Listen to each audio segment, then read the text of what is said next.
What's up, everybody, man? Back. Welcome to a brand new video, and today we're diving into a pretty hot button controversial issue in the Godzilla fan base. This one I have seen debated and discussed to no end. I've seen people going after that VFX artists are not trustworthy because of this. They've never been trustworthy. They always spread lies. They do it all the time. This is the interview that really broke a portion of the fan base, in that this is the moment where Monarch Legacy of Monsters seemed to officially confirm that the comics are not canon to the show, especially Godzilla Aftershock, which led some fans to believe that actually Monarch must be the one that's not canon despite costing millions of dollars more. But I don't think that's what happened at all. I think that a lot of fans misunderstood this. So today, let's get into the real reason Godzilla's design changed between movies from Godzilla 2014 to King of the Monsters, and let me prove to you that it's always been this way.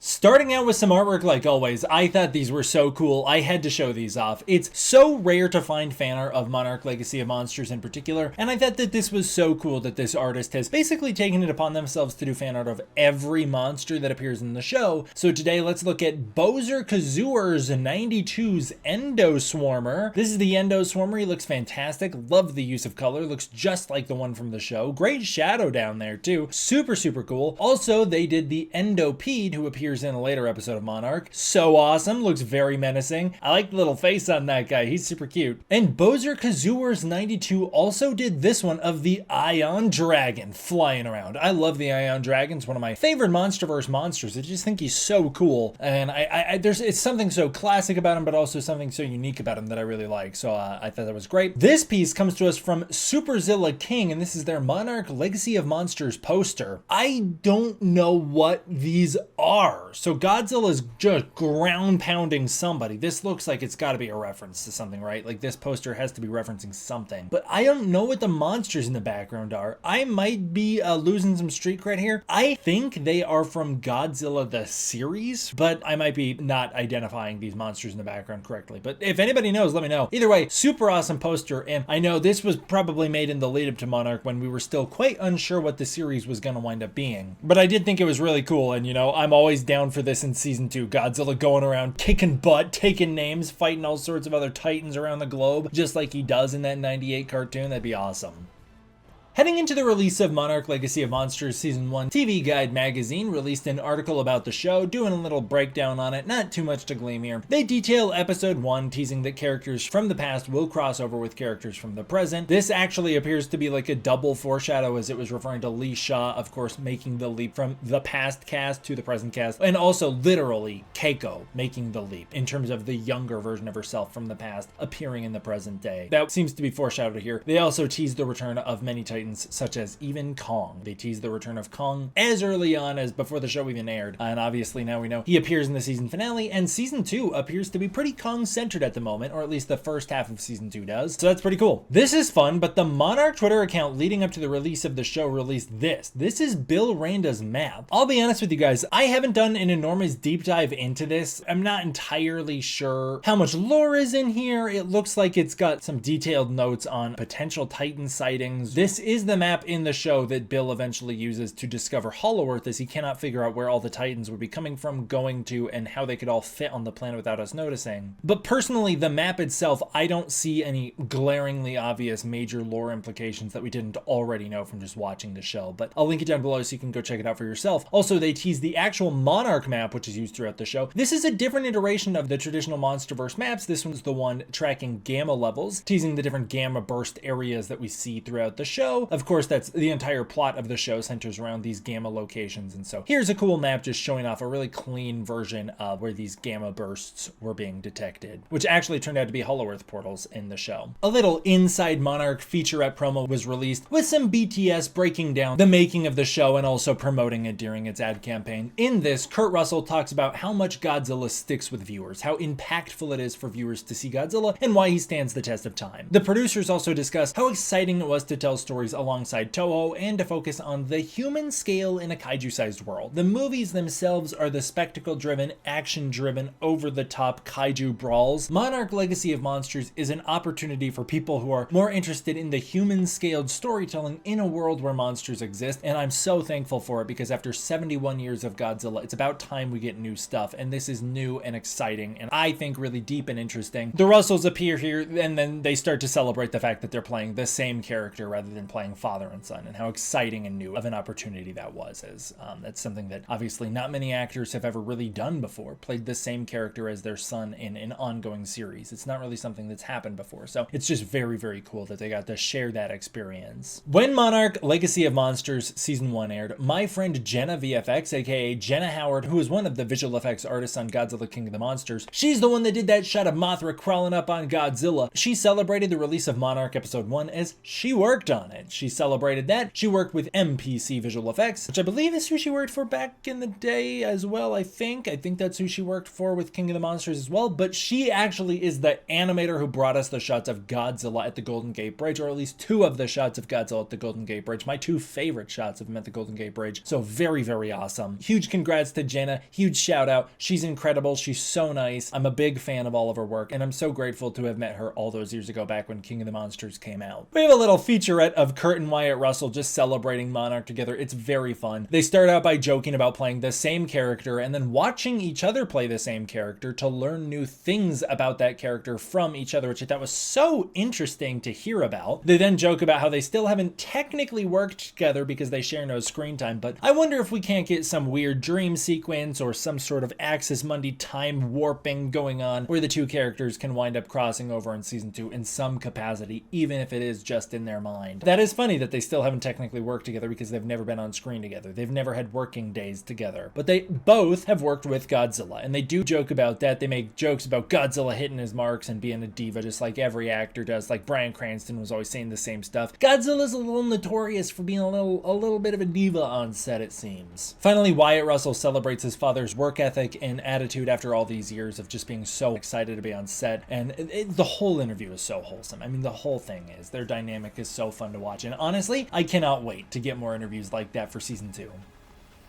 An enormous article was released by Newsweek, and this article goes in depth to the VFX process of Monarch Legacy of Monsters and a lot of the creative decision making made along the way. But Gomuro Island had clipped a couple moments from that, and those actually became in some ways more well known than the actual interview itself. And one of those ones, which I'll cover out of chronological order here, was a Gomuro Island post about Godzilla's design in the new show, where Sean Conrad, the VFX supervisor, mentions how they never really got that close to Godzilla's spines in 2014. And how this tracking shot in episode 3 where we go up the tail of Godzilla in the water, it was the closest we've ever gotten to the 2014 asset. And because of this, Rising Sun Pictures had to get really up close and personal with the 2014 model, adding a bunch of extra details to make it look better this close and also making it look more to scale. They then admit that they did alter some elements of Godzilla's design as well. I bring this up because I actually found out that Monarch Legacy of Monsters reused the Godzilla 2014 asset for the Golden Gate sequence. That's why he looks just perfect to how he looked in Godzilla 2014. It's the same VFX asset from Godzilla 2014. But that was a long time ago, 10 years ago. Godzilla 2014, the visual effects that were being done on that film, they've aged. If you remember, I discussed how when working on Godzilla Kong of the New Empire, they had to completely redesign Hollow Earth essentially from scratch, just using the GVK stuff as an initial basis to jump off from. Same with Kong, because they had to retexture Kong and everything, simply because the visual effects industry is still progressing so quickly that things that are cutting edge 5 years ago are not cutting edge today, and maybe the things that were being used back in the day don't necessarily translate to modern day programs the same way. This is something that I think that they ran into when making Monarch, was that they could use Godzilla in some sequences like the Golden Gate sequence where we're not getting super close up to him, but the CGI model needed to be actually more textured than the Godzilla 2014 model did, so they actually had to retexture it for that really up close, really awesome shot going through the tail of Godzilla, and apparently they reproportioned him as well, which is why why I feel that 1954 Godzilla looks so different than 2014. I've always felt the proportioning of Godzilla looks different. He looks a little skinnier, he looks a little weirder, especially in that wide shot. Something's off about him, and it's nice to finally know I'm not going crazy, that they really did make some changes to the 1954 sequence Godzilla. They also, I don't think they nailed the scale on him. I think he's supposed to be bigger, but that's another thing that throws it off. Good to finally have some confirmation about that, but I did see some people being like, what on earth is he talking about? And it's that the literal CGI asset of Godzilla needed updating. Not the design, but the CGI asset of Godzilla needed updating. They do talk about the Godzilla design as well, and we'll get into that.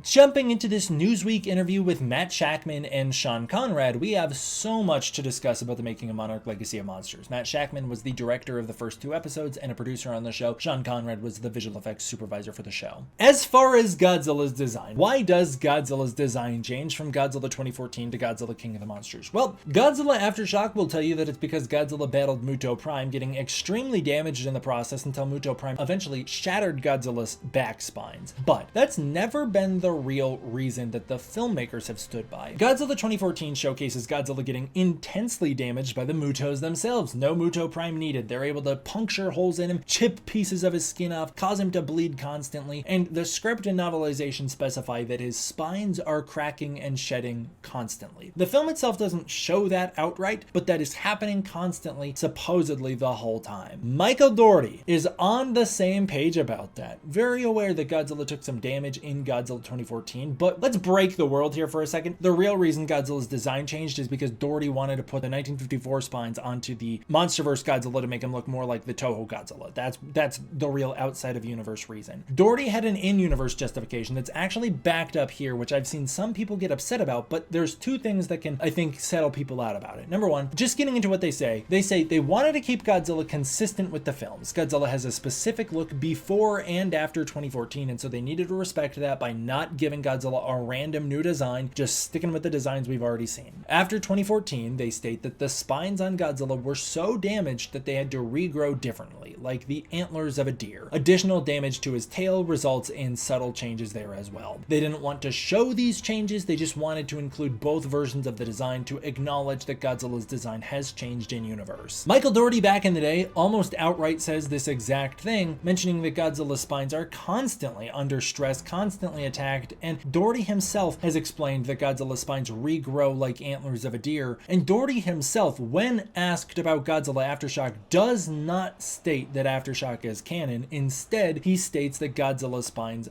are always changing because he's always damaged. When Dougherty was asked about why Godzilla's design overall changed, including the feet and whatever else, Dougherty just said Godzilla's evolution in the flesh. Now with Godzilla Kong the New Empire, we see Godzilla literally can decide when and how to evolve his flesh. He can change his own appearance. If needed, he can go into an evolution chamber and come out of it looking different. So if you want to hang on to the comic canon, that's totally fine. This is an outside of show statement. They don't state this in the show. This is an outside of show statement. If you want to hang on to the comic canon, nothing about this statement undoes the comics. Godzilla Aftershock could still be canon to you. If you want to acknowledge that the live action canon is different than the expanded canon is a parallel timeline, then now we have another reason in universe for the live action series why Godzilla's design would change. It's totally fine. Doesn't undo Godzilla Aftershock, just simply offers an alternate explanation. We will continue our discussion of this massive Newsweek breakdown in the next Monarch news and updates. There was just too much to go through. I had to split it into 2 videos, and it's just too exciting to talk about, you know? I think it's pretty clear where I stand on this. Monarch Legacy of Monsters being live action canon fits the live action canon of the movies. Doesn't really create too many contradictions other than some minor changes like to how fast Godzilla breaks through the Golden Gate Bridge. But on the whole, the show fits the proper canon of the MonsterVerse far better than the comics ever did. Also, it's the one that they spent millions upon millions of dollars to produce, so it's obviously the one that the studio is going to consider more important. It's also a bigger time investment for an audience. 10 hours. Bigger time investment than a couple comic books you could read in an afternoon. All that to say, I don't know why both couldn't be true. I don't know why the comics couldn't still exist on the periphery of the live action MonsterVerse. Again, I think it's more simple and it causes less fandom debate if we just are like, they're 2 parallel MonsterVerses. It's okay that they can run parallel with each other, but I understand I apparently do not have a popular opinion on that topic. That's fine. In the next video, we're going to go in depth with what we lost along the way with Monarch Legacy of Monsters, as despite all of this, they came really, really close to doing something incredibly exciting and incorporating the comics into the show in a way that I think is really needed and would be incredibly exciting. So I cannot wait to get into that into the next one with you guys. They also discussed that the original plan was to feature some Toho monsters, and so maybe that will work its way into season 2. Once again, we'll get into that in the next one. But for now, I want to give a huge thank you to my patrons over on Patreon. It is through the support of the patrons on Patreon that I'm able to continue to make videos like this for you. If you want to support the Patreon, you can using the link in the description below, where you can get early access to content, access to the Discord community, and more. If that's not your thing, please consider joining as a channel member. I'd really appreciate it. Thank you guys all for watching. I hope you enjoyed. I will see you all next time for the next one.